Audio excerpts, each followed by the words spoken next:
Comment vivons-nous le travail? Et qu'est-ce que le travail nous fait?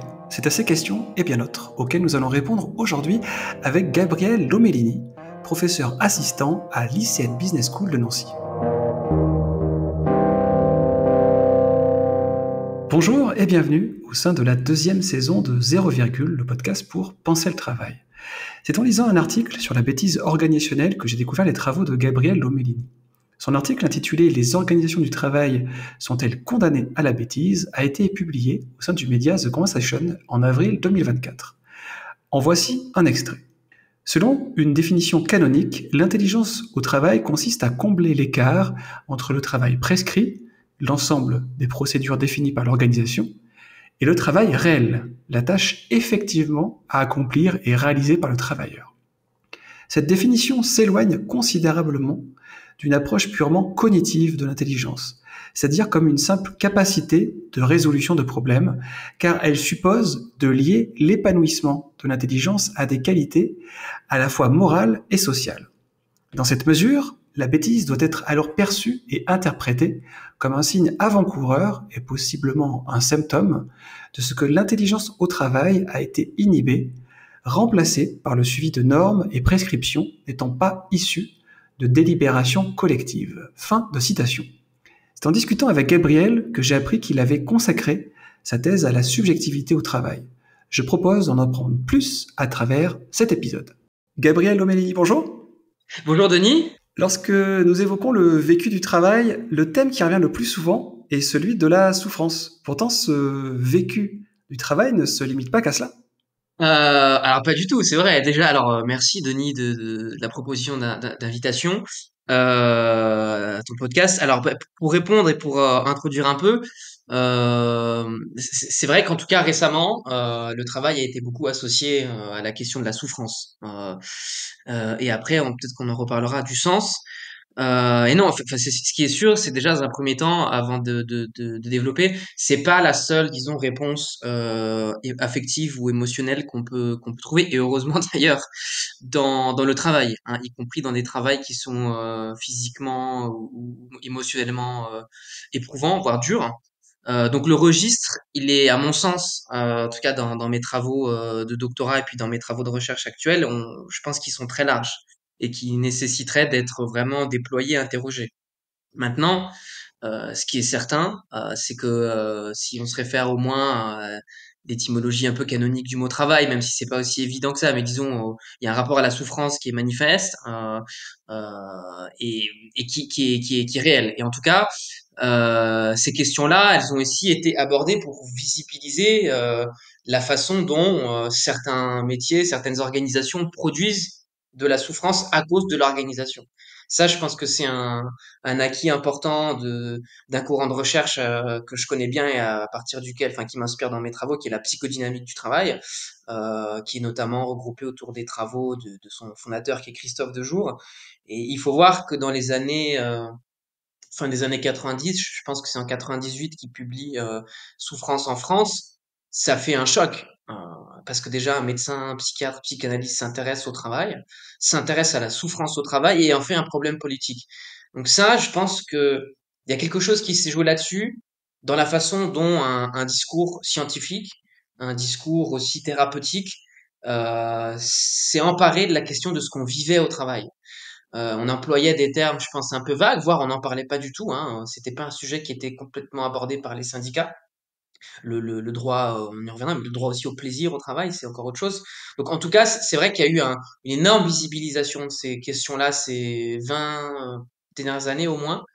Et ça a permis de libérer une vraie souffrance, une vraie parole. Ça a eu des effets thérapeutiques, il y a eu beaucoup de travaux qui ont été menés. Donc ça a été salutaire, je pense, dans un premier temps. On n'a pas fini entre guillemets de comprendre ce qui produit de la souffrance, les types de souffrance hein, au travail. Mais ça, c'était important de le souligner, de dire que l'organisation du travail elle produit de la souffrance, elle peut produire de la souffrance, à quelles conditions? Voilà. Ça, je pense que c'est le message central quand on parle de souffrance au travail, que c'est un type très spécifique de souffrance qu'on peut penser, qu'on peut réfléchir et donc qu'on peut transformer. Ok. Et donc ça veut dire que comment dire que la mise en avant, on va dire, de la souffrance au travail, le fait que le travail peut produire de la souffrance à invisibiliser le reste, c'est-à-dire ce qui n'est pas de la souffrance, qui peut être du plaisir ou du bien-être?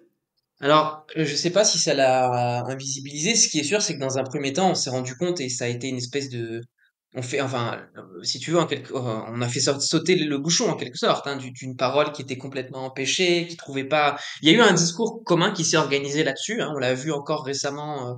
Christophe Dejour avait participé au procès France Télécom, hein, autour des suicides et à titre d'expert. Et ce qu'on voit, c'est que ces thématiques-là de souffrance, de compréhension des causes de la souffrance au travail, elle a produit des effets vraiment salutaires, thérapeutiques, et on n'a pas fini encore d'aller sur cet aspect-là.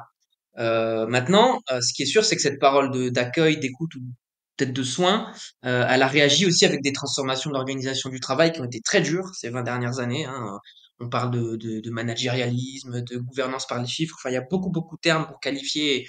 Ça, il faut insister, hein, la façon dont le travail est organisé brutalement, hein, dans beaucoup d'entreprises. On parle de mondialisation. Enfin bon, voilà, il y a encore beaucoup de choses qu'il faudrait déplier, mais pour rester sur les affects et la souffrance au travail, il y avait quelque chose à dire là-dessus, c'est sûr.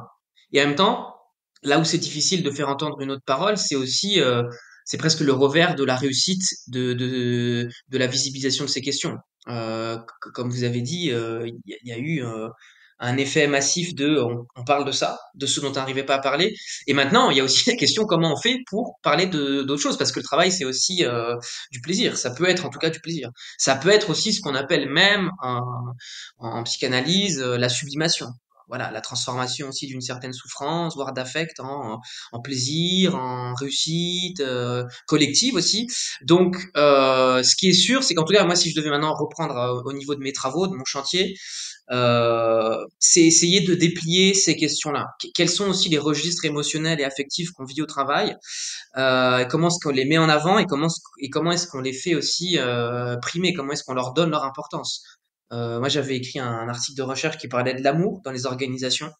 Ça, par exemple, c'est un enjeu, c'est-à-dire les identifications affectives qui peuvent être très fortes, qui peuvent rendre parfois cette relation à son travail aliénante, comme dans une relation amoureuse, qui peuvent aussi l'épanouir. Donc il y a des registres émotionnels qu'il faut déplier. Moi, c'est ce à quoi j'essaye de m'atteler de manière un peu interdisciplinaire, hein, sur les sciences de gestion, la sociologie, la psychanalyse, donc la philosophie aussi. C'est voilà, le travail, qu'est-ce que ça nous fait et jusqu'où on peut aller dans ce que le travail nous fait et ce qu'on en retire aussi.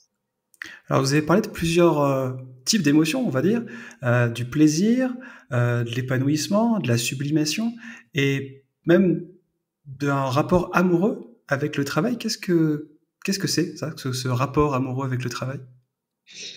Alors là, je peux revenir plus précisément. C'est un article de recherche alors que j'avais rédigé qui a été publié dans la Revue française de gestion.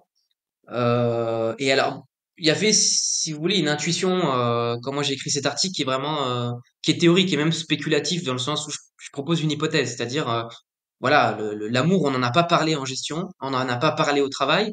Et qu'est-ce qui se passe si ce vocabulaire-là fait irruption dans le travail?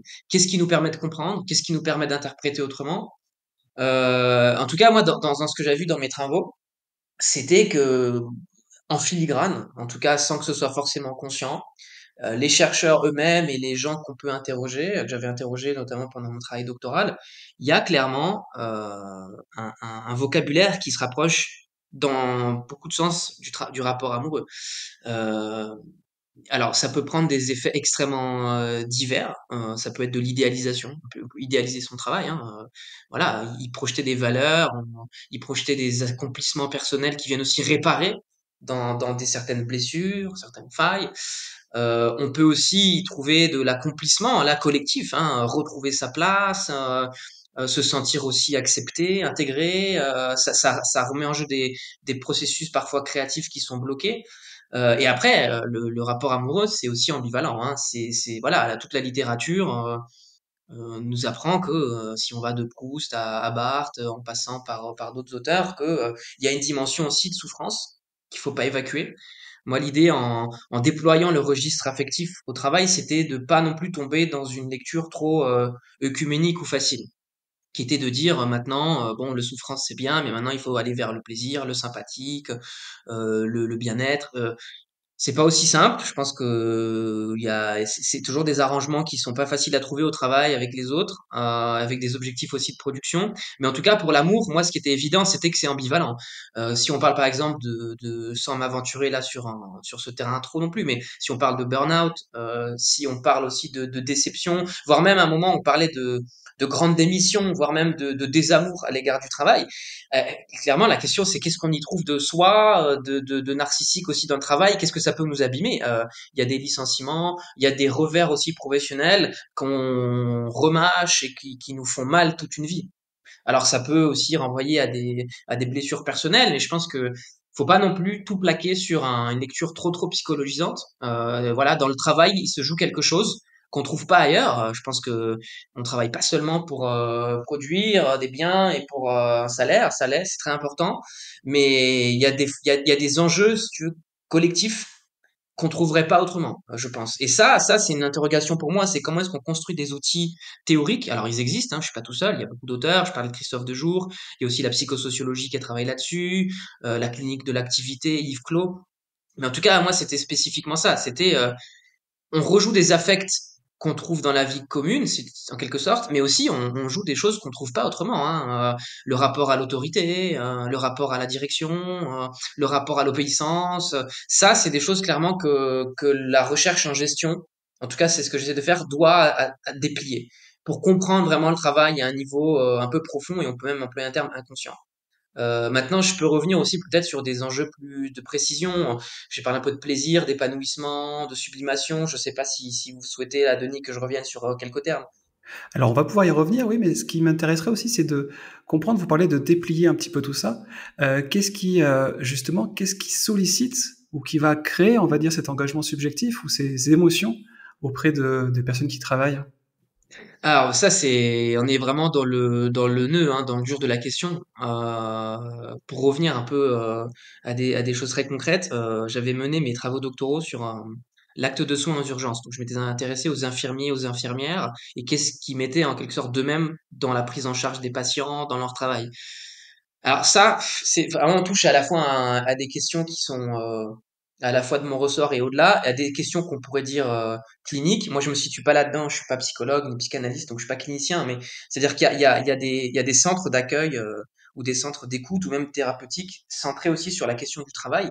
Donc là, c'est qu'est-ce que chacun singulièrement, vous, moi, on met de soi dans le travail. Ça dépend d'une histoire totalement singulière. Maintenant, ce qui est sûr, c'est que le travail, ça sollicite beaucoup de choses qui sont, à mon avis, qu'on retrouve pas ailleurs. Il y a, je pense, la question de comment on peut appeler ça? Pas juste de la coopération, mais aussi un rapport de subordination-contrainte. Voilà, c'est un rapport qui est d'abord, en tout cas, d'autorité. Je pense qu'on peut le discuter jusqu'à quel point où il y a des organisations qui prétendent le mettre de côté, voire l'abolir. Ça se discute, mais ce qui est sûr, c'est qu'il y a des rapports d'autorité et de contrainte. On subit le pouvoir, on l'exerce aussi à différentes échelles. Il y a des rapports de coopération, donc aussi de renoncement, d'apprentissage de règles en commun. On peut pas tout faire, on peut pas tout dire, et en même temps, il faut bien qu'on trouve un genre d'équilibre commun. Et après, il y a une question qu'on pourrait appeler théorique. C'est comment est-ce qu'on construit une théorie en quelque sorte adéquate à ce qu'en tant que, disons, qu'être humain, on produit, on trouve, on investit dans le travail. Pour moi, une des théories sur lesquelles je m'appuie le plus, qui s'élabore, qui se complète, qui se développe, si j'en ai parlé, c'est la psychodynamique du travail, qui est vraiment un croisement entre la psychanalyse, l'ergonomie, c'est-à-dire vraiment la compréhension du travail, la science du travail, et en partie d'autres aussi champs théoriques comme la sociologie, l'économie. Donc vraiment, les travaux en psychodynamique du travail ont cherché à comprendre ce qu'on met de soi-même dans le travail. Et ça, mais c'est pas, pour moi, c'est pas si évident. C'est clairement un chantier en cours. On pourrait dire globalement, la question qui m'interpelle aussi, c'est mais pourquoi on travaille? Alors oui, il faut produire des biens, mais finalement, c'est des questions, on voit qu'on se pose. Hein. C'est pas anodin. Hein. Si on remet en cause la question des horaires de travail, on parle de semaines de 4 jours, on parle aussi beaucoup des horaires, du sens du travail. Pour moi, il y a quelque chose de plus fondamental. C'est que si on se rend compte que le niveau de production s'élève, qu'on continue, et que bon, il y a des discussions sur le niveau de productivité, mais en tout cas, si le niveau de productivité est tel aujourd'hui, il y a aussi des questions qui se posent sur, bon, passer ces enjeux économiques de survie, en quelque sorte de production de biens à l'échelle de l'espèce, en tout cas nationale, qu'est-ce qu'on fait du travail? Et pourquoi est-ce qu'on y va? Qu'est-ce qu'on y trouve? C'est pas que de la contrainte. Donc, comment est-ce que ça s'articule et qu'est-ce qu'on cherche là-dedans? Bah, il y a probablement qu'on cherche aussi, moi, en tout cas, un des points de vue qui sont développés dans la psychanalyse du travail que je reprends, c'est qu'on y cherche à participer à une œuvre collective. Voilà, ça, c'est sûr que ça se trouve probablement ailleurs, mais le travail, c'est un lieu quand même manifeste où il y a une construction de valeurs, il y a une construction de règles, il y a une construction de soi à travers les groupes, à travers les contraintes et à travers les renoncements et l'apprentissage de tout ça. Il y a des choses qui nous apprennent et qui nous font aussi reprendre des enjeux personnels qu'on pourrait pas trouver ailleurs. Et ça, je maintiens que une des grandes souffrances du travail, du chômage dans les sociétés industrialisées, en tout cas, c'est pas simplement la désoccupation en soi, c'est aussi l'exclusion, la non-possibilité de participer à une œuvre commune, et donc de reconnaissance. Ça, s'il y a un terme sur lequel on peut insister, et qu'on peut développer pour commencer à aller dans le concret, c'est la question de la reconnaissance. Comment est-ce que, en tant que sujet, on va chercher aussi quelque chose à travers les groupes, à travers les institutions, qui nous permet de nous ancrer dans une identité. Il y a cette question de la sécurité, hein, qui est vraiment liée à la reconnaissance. Et le travail, c'est un lieu de reconnaissance, de lutte pour la reconnaissance, et c'est ça qui fait beaucoup souffrir aussi au travail. Et vous parlez de reconnaissance, vous parlez d'œuvres communes, d'œuvres collectives, et c'est cela, pour reprendre un terme que vous avez utilisé en tout début d'entretien, c'est cela qui va créer du sens du sens au travail. En tout cas, on peut dire que c'est un aspect fondamental. Il y a beaucoup de, moi, j'ai pas la prétention de définir ce qu'est le sens au travail. Il y a beaucoup de définitions, il y a beaucoup de cas théoriques différents, qui soient sociologiques, encore une fois psychanalytiques, en fonction y compris des références auxquelles on s'attache. Mais globalement, cette question, pour moi, elle a trait aussi à ce que, encore une fois, on construit dans l'environnement de travail collectivement et en retour ce qu'on y prend personnellement. Si on peut le résumer à un niveau très général, c'est la dimension de la signification. Voilà, dans mon travail, je trouve quelque chose qui me permet de contribuer à ça. Et en même temps, ça se construit en commun. Donc la question de la reconnaissance, ce qui est sûr, si on doit décaler un peu, c'est que de ce qu'on voit des travaux et de ce que moi en tout cas je défends, c'est que la reconnaissance, elle est essentielle, pas juste à la question du sens, mais même à la question de la santé. De la santé au sens large, physique, mentale, psychique, voilà, somatique. Ce qu'on voit, c'est que les dénis de reconnaissance, ça prend plein de formes. Ça peut prendre des formes manifestes, c'est-à-dire invisibiliser le travail. Voilà, il y a des travaux qui sont des métiers, plutôt des secteurs de métiers même entiers qui sont invisibilisés. Pendant la pandémie, il y a eu une énorme mise en avant de certaines professions et depuis, ça a quasiment disparu. Hein. Métiers qu'on appelle de première ligne, caissier, caissière, souvent féminisés par ailleurs. Tous les métiers du soin, d'accord, c'est des métiers qui sont invisibles parce que quand ils sont remplis, en quelque sorte, ça va, mais quand ils sont pas effectués, on se rend compte tout de suite. Il y a un problème. Bah évidemment, quand une salle de réunion est pas rangée, quand un patient est pas pris en charge, pour caricaturer, on voit tout de suite qu'il y a un problème. Mais quand c'est bien fait, bah, hey, on a l'impression que c'est normal. Donc il y a des secteurs de métiers qui souffrent d'invisibilisation. Il y a des métiers ou dans des organisations dans lesquelles ce qu'on met aussi de soi du travail, et là on touche dans quelque chose qui est la subjectivité au travail, c'est-à-dire qu'est-ce qu'on met de soi en tant que sujet et pas juste en tant qu'acteur économique, ça. Donc, qu'est-ce qu'on met d'émotion, qu'est-ce qu'on met d'affect, qu'est-ce qu'on met d'intelligence, qu'est-ce qu'on investit vraiment de soi dans le travail. Là, ça, c'est très important parce qu'aujourd'hui, encore une fois, on peut pas parler de sens sans aborder ces questions-là. Et ces questions, elles concernent directement l'organisation du travail parce que, outre la reconnaissance par des indicateurs chiffrés, économiques, de productivité, de croissance, etc., et là, on touche même à des questions qui ont trait à l'organisation économique au sens large. Mais ce qui est sûr, c'est que reconnaître le travail, ça peut pas passer simplement par des indicateurs ou par des espèces de, si on veut, de reconnaissance un peu factice et facile.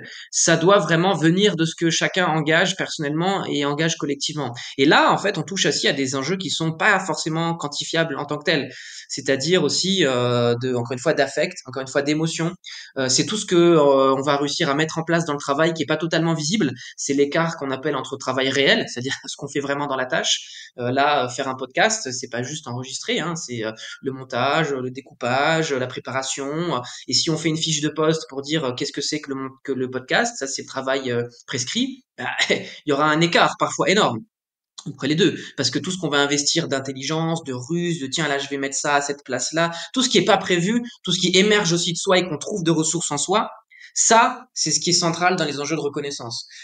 Et c'est ce qui est certain, c'est que si ça fait défaut, ça déstabilise l'équilibre des individus. Donc, quand on parle de reconnaissance au travail, on parle forcément, à mon sens, de subjectivité, on parle tout de suite de sens, et on parle aussi de la façon dont ça s'est mis en forme collectivement. Parce qu'encore une fois, la santé au travail, c'est pas seulement des indicateurs ça y contribue de stress, de risques psychosociaux, de choses qui sont objectives. Il y a aussi ces enjeux-là cliniques, affectifs, subjectifs. C'est voilà, ces questions-là sont plus difficiles à aborder, je pense, parce qu'elles sont moins quantifiables de manière évidente, mais elles ont un enjeu, comme on dit, psychopathologique, c'est-à-dire dans la santé ou dans la souffrance, ou voire même dans la maladie, qui est, à mon avis, central. Alors, vous avez parlé de travail prescrit, de travail réel, et au final, la subjectivité au travail, c'est aussi le travail ressenti, quelque part, si Oui, je comprends bien. oui, exactement. On pourrait dire que généralement, l'écart entre travail réel et travail prescrit, c'est là que se situe vraiment le travail comme activité, c'est-à-dire comme ce qu'on engage de soi. Ça, c'est la définition canonique en psychodynamique du travail. Je parlais de Christophe Dejour, mais il y a des travaux qui sont absolument passionnants de Pascal Molinier, qui est une grande figure de la psychodynamique du travail. Et donc, effectivement, c'est un enjeu de se saisir de ces questions-là. Là, pour encore revenir sur un champ que je connais, qui est plus le mien directement, qui est les sciences de gestion et la question du management. Ce qu'on voit, c'est que ces deux disciplines, psychodynamique du travail et gestion, parfois communiquent pas tout à fait. Et donc, si on introduit ces questions-là dans l'organisation du travail, à quel point ça les modifie. Donc, effectivement, si on part du principe que le manager ou l'organisation prescrit des actes, des procédures, des comportements, une suite, voilà, et toute une séquence en fait de choses à faire, la question c'est que le travail peut pas se réduire à ça. Pour plein de raisons. Encore une fois, pour des raisons y compris pratiques, parce que si on suit la fiche de poste, on travaille pas en réalité. On fait pas ce qui est censé faire. On répond pas aux imprévus. On répond pas à tout ce doit être fait sans que ce soit écrit. Et puis surtout, on prive d'autonomie, qui est une autre forme de souffrance aussi. On prive d'autonomie. On empêche d'exercer l'intelligence, d'apprendre. C'est aussi un apprentissage sensuel par le corps. Ça, c'est des questions aussi qui est possible d'aborder. Hein. C'est-à-dire que le sens au travail, c'est ce que tu dis, c'est quelque chose d'affectif. Et ça passe aussi par le corps. Et dans l'organisation du travail, ça c'est un autre pan de mes recherches.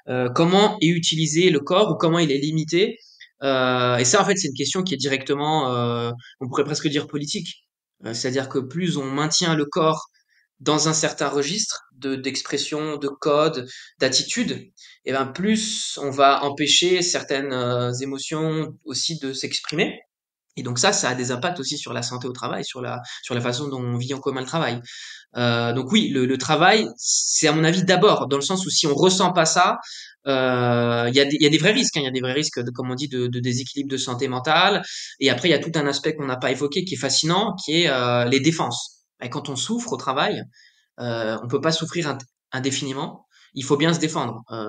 Il y a tous les mécanismes un peu classiques qu'on voit, y compris individuellement, qui sont le déni, l'euphémisme, dire mais non mais c'est pas si grave, au contraire le cynisme, c'est-à-dire de dire ah ben c'est comme ça, c'est le plus fort qui réussisse, c'est la loi du plus fort, c'est la loi du marché. Donc ce qu'on voit c'est que l'éventail d'expression affective, émotionnelle au travail, il est immense. C'est un continent, je pense, en soi, et il a des impacts évidemment sur la santé, mais c'est également des enjeux économiques énormes, énormes. Quand on considère la perte de productivité, quand on considère le nombre de gens qui tombent malades, qui meurent aussi, hein, donc il y a vraiment cet objet-là du travail et de l'organisation qui est à mon avis un sujet fascinant sur ce que nous fait le travail. C'est quoi le sujet du travail? Ça vraiment c'est la vraie question. Le sujet au sens de quoi on parle et le sujet de ben, quand on travaille, on est un sujet. On peut pas juste mettre à la porte tout ce qu'on vit, tout ce qu'on ressent, tout ce qu'on est comme individu biologique, psychologique, culturel, etc. Et ça, forcément, ça percute le travail. C'est évident. J'aimerais revenir sur le management que vous avez évoqué très rapidement tout à l'heure, pour essayer de faire le lien entre management et subjectivité au travail. Quelle est la place de cette subjectivité dans les pratiques managériales? Alors là, c'est vrai que c'est pas évident parce que si on pourrait faire un panel presque historique hein, à grands traits hein, comme on ferait dans un cours un peu d'introduction. Ben, c'est un rapport sinon d'incompréhension, de mésentente profonde hein, au moins si ce n'est plus. Si on prend en quelque sorte l'invention ou le début de l'organisation scientifique du travail, bon, ben, on n'y revient pas, hein, Taylor, Ford, on connaît un peu. Bon, ben ça, c'est la négation pure et simple de la subjectivité, c'est-à-dire d'un être humain vivant, sentant, construisant son environnement avec du sens et Oui. collectivement. Là, le Donc, travailleur devient Taylor, un il dit, bon, rouage, ben, en fait. exactement. Alors, un robot, un rouage, hein, c'est ça. En fait, on est réduit à une machine qui est à peine une machine biologique, puisque le but c'est de faire travailler le plus possible compte tenu des contraintes motrices, neurologiques presque. Hein, c'est vraiment ça. Hein, c'est on va maximiser la machine humaine.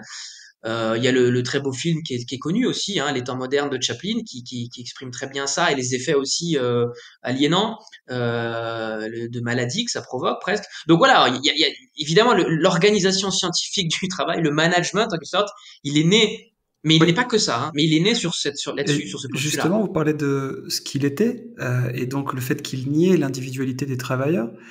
Aujourd'hui, ça semble être un petit peu l'inverse?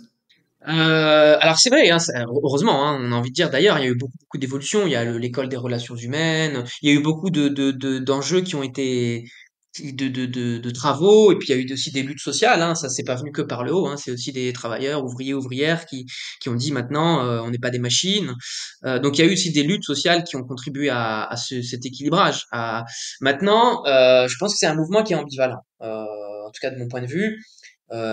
Pour citer un, un travail académique qui avait vraiment fait date et qui est toujours une référence, qui est un ouvrage de Boltanski et Capello qu'on cite très souvent, qui s'appelle Le Nouvel Esprit du Capitalisme, qui est sorti, je pense, peut-être dans les années 90-2000, j'ai plus les dates en tête, mais qui avait marqué vraiment un moment important dans le sens où il expliquait très bien que les critiques qui étaient faites à l'époque à l'organisation du travail, à savoir d'être déshumanisantes, anti-subjectives, avaient été en quelque sorte récupérées. C'est-à-dire qu'on avait rendu aussi, on avait essayé de réintégrer de l'autonomie, de la liberté, de la créativité. Ouais, c'est des mots maintenant qui font florès hein, dans l'organisation du travail. C'est Il n'y a ça. pas une organisation qui est pas créative, libre, voire même libérée.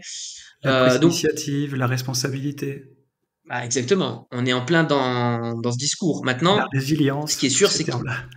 voilà. Alors, ça aussi, ce serait un autre enjeu. C'est comment les outils psychologiques ont été importés et à quelle fin dans l'environnement du travail. Parce que quand je parle d'ambivalence, c'est que ce qui est certain, c'est que c'est je ne sais pas si on peut juste réduire ça à quelque chose un peu de machiavélique en se disant ah le management comme si c'était un acteur ou des têtes pensantes voilà on récupérait ça pour faire travailler plus encore plus d'énergie au travail. Je sais pas si c'est que ça voilà je pense que c'est un peu caricatural mais c'est pas ce que disent de toute façon les études mais en tout cas ce qui est sûr c'est qu'il y a une forme de réappropriation des envies et de ce discours-là dans l'organisation du travail. Maintenant, ce qui est certain, c'est que ça a des limites parce que ça peut toucher, y compris à des éléments qui sont purement marketing. Hein. Vous entrez dans une entreprise qui est libérée ou plate ou quoi que ce soit, et en fait, bon, ben, on retrouve de toute façon des formes de pouvoir d'une façon ou d'une autre, qu'elles soient informelles ou formelles. Et puis les enjeux du travail qu'on y investit, on les retrouve, c'est-à-dire c'est des rapports de contrainte, de domination, de souffrance, parfois de plaisir.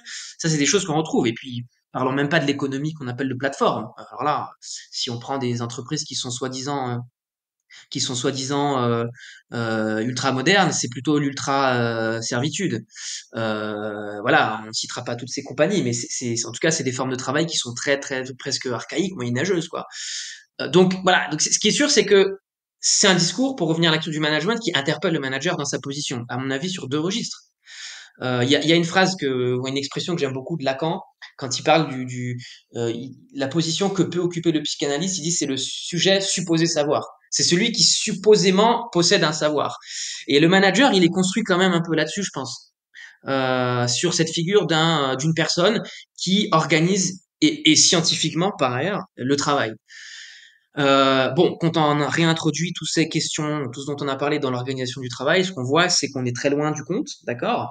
Mhm. Et encore, ce qu'on n'interroge pas, et ce qui est en tout cas un de mes sujets encore de recherche, c'est mais alors qu'est-ce que c'est que la subjectivité du manager? Parce qu'on a l'impression quand on parle du manager ou de la manager d'ailleurs, hein, souvent parce que même moi là, je fais l'erreur de genrer. On a beaucoup d'associations rapides qui viennent, hein, de contrôle, de gestion, d'appropriation, de régulation, d'ordre. Mais il y a quand même des personnes derrière. Le manager, c'est pas ça. C'est pas que ça en tout cas. Et donc qu'est-ce qui s'exprime aussi de subjectivité dans le management? C'est un travail qui est très particulier C'est un travail qui implique de coordonner, qui implique d'écouter, qui implique de travailler avec son corps et pas forcément avec une matière première matérielle. Donc c'est un travail qui finalement en fait est omniprésent, mais qui, à mon sens, est très peu étudié dans ce qu'il engage subjectivement, mais y compris dans les choix, on pourrait interroger, hein, qu'est-ce qui fait qu'on devient manager, comment, qu'est-ce que ça perturbe aussi comme position, parce que c'est une coordination, c'est aussi des positions qui produisent de la souffrance, voilà, tous les managers ne sont pas des espèces disons, de rouages, de courroies de transmission, ils sont aussi pris entre plusieurs feux, c'est des positions qui sont difficiles à tenir, et donc je pense aussi qu'il y a une incompréhension peut-être là-dessus, que les managers, disons, moi je me souviens que en tout cas il y a plusieurs qui m'avaient écrit après cet article écrit sur sur l'amour dans les organisations, de dire ah bah faire évoluer les représentations, les idéaux et l'imaginaire qu'on a de la gestion, le rendre plus humain aussi en un sens, donc plus faillible, donc plus ouvert à des enjeux émotionnels, parce que c'est aussi ça, travailler avec une organisation, travailler avec des gens, hein, je veux dire, quand on gère une équipe, organise des échéances, voire qu'on organise simplement une prise de parole, ben, il y a des éléments qui viennent percuter la place et la position du manager telle qu'elle a été un peu historiquement définie. Donc, je dirais que ces éléments-là s'intègrent un peu dans l'organisation du travail, mais il faut pas nier peut-être dernière chose que ça provoque des défenses en retour parce que ces questions-là de souffrance, ces questions-là de plaisir aussi, elles perturbent, elles déséquilibrent ou elles déplacent, disons qu'elles mettent mal à l'aise la façon dont on a organisé le travail, c'est-à-dire avec des impératifs aussi qui sont peut-être discutables, avec des rapports d'autorité qu'on peut remettre en cause, et ça se produit aussi par le conflit. En tout cas, ce qui est sain, je pense, c'est que ces questions-là se débattent au-delà de l'entreprise, dans l'espace public, et elles ont une résonance politique. Ça, c'est quelque chose qu'on peut pas nier. Alors pour conclure, je voudrais savoir une petite chose, c'est qu'on a beaucoup évoqué l'expérience subjective du travail, mais le travail c'est aussi une expérience collective. Dans ce cas-là, est-ce qu'on peut imaginer qu'il y a un ressenti collectif du travail? Alors rapidement aussi pour conclure, il y a eu beaucoup de choses qu'on a abordées. On a beaucoup parlé de la subjectivité du travail, du travailleur. J'ajouterais peut-être deux choses. La première, c'est que la subjectivité, quand on parle de reconnaissance, elle est jamais isolée de tous les autres. C'est-à-dire Mhm. des autres dans l'entreprise, de mes collègues, de ceux que je vois et que je ne vois pas, de la société dans son ensemble.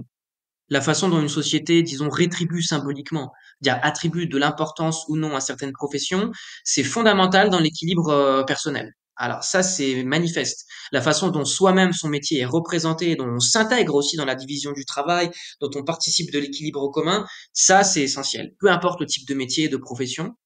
Donc là, il faut insister là-dessus que le travail, c'est jamais singulier.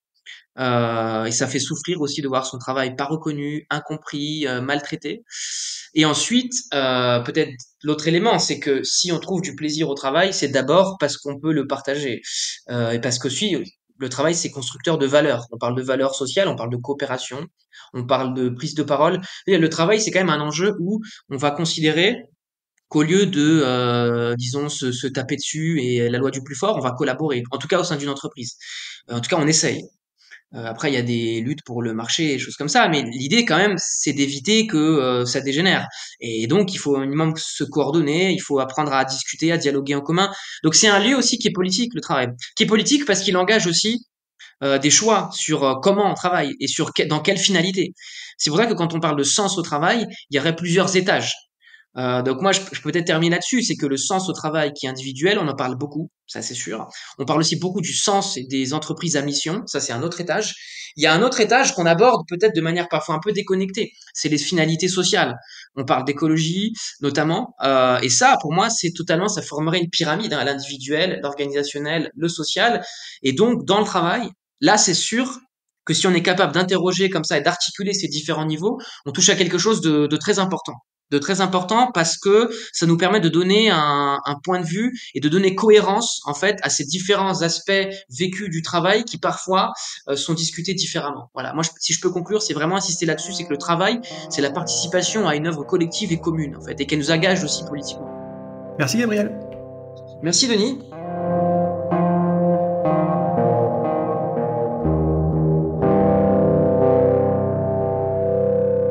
C'est sur ces mots que se termine notre épisode consacré à la subjectivité au travail.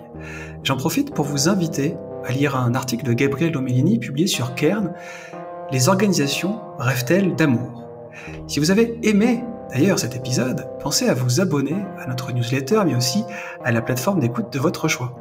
Pensez également à nous suivre sur Twitter, LinkedIn et Instagram. Enfin, si vous souhaitez nous soutenir, je vous invite à nous faire un don via PayPal. Vous retrouvez tous les liens pour y parvenir sur notre adresse Linktree, linktr.ee/0. Merci et à très bientôt.